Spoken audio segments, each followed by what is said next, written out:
जैसे एक बछड़ा हजारों गायों के झुंड में अपनी माँ के पीछे चलता है, उसी प्रकार आदमी के अच्छे और बुरे कर्म उसके पीछे चलते हैं। विद्या को चोर भी नहीं चुरा सकता। सबसे बड़ा गुरु मंत्र, अपने राज किसी को भी मत बताओ, ये तुम्हें खत्म कर देगा। आदमी अपने जन्म से नहीं अपने कर्मों से महान होता है। एक समझदार आदमी को सारस की तरह होश से काम लेना चाहिए और जगह, वक्त और अपनी योग्यता को समझते हुए अपने कार्य को सिद्ध करना चाहिए। ईश्वर मूर्तियों में नहीं है, आपकी भावनाएं ही आपका ईश्वर है। आत्मा आपका मंदिर है। पुस्तकें एक मूर्ख आदमी के लिए वैसे ही हैं जैसे एक अंधे के लिए आईना। एक राजा की ताकत उसकी शक्तिशाली भुजाओं में होती है, ब्राह्मण की ताकत उसके आध्यात्मिक ज्ञान में और एक औरत की ताकत उसकी खूबसूरती, यौवन और मधुर वाणी में होती है। आग सिर में स्थापित करने पर भी जलाती है, अर्थात दुष्ट व्यक्ति का कितना भी सम्मान कर ले, वह सदा डक ही देता है।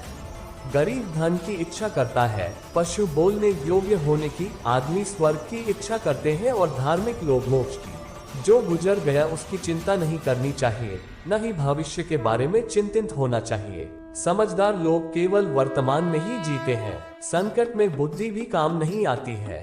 जो जिस कार्य में कुशल हो उसे उसी कार्य में लगना चाहिए। किसी भी कार्य में पल भर का भी विलंब ना करें। दुर्बल के साथ संधि ना करें।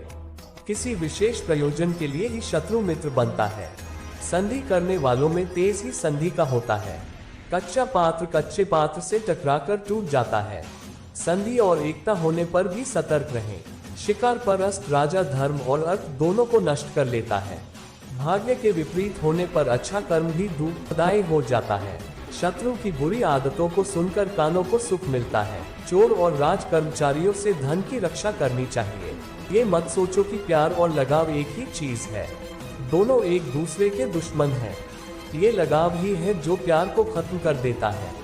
दौलत, दोस्त, पत्नी और राज्य दोबारा हासिल किए जा सकते हैं, लेकिन ये शरीर दोबारा हासिल नहीं किया जा सकता।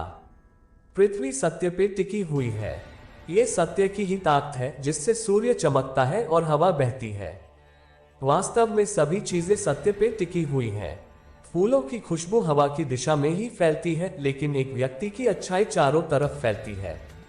जो हमारे दिल में रहता है वो दूर होके भी पास है, लेकिन जो हमारे दिल में नहीं रहता वो पास होके भी दूर है। जैसे एक सूखा पेड़ आग लगने पे पूरे जंगल को जला देता है, उसी प्रकार एक दुष्ट पुत्र पूरे परिवार को खत्म कर देता है। जिस आदमी से हमें काम लेना है उससे हमें वही बात करनी चाहिए जो उसे अच्छी लगे।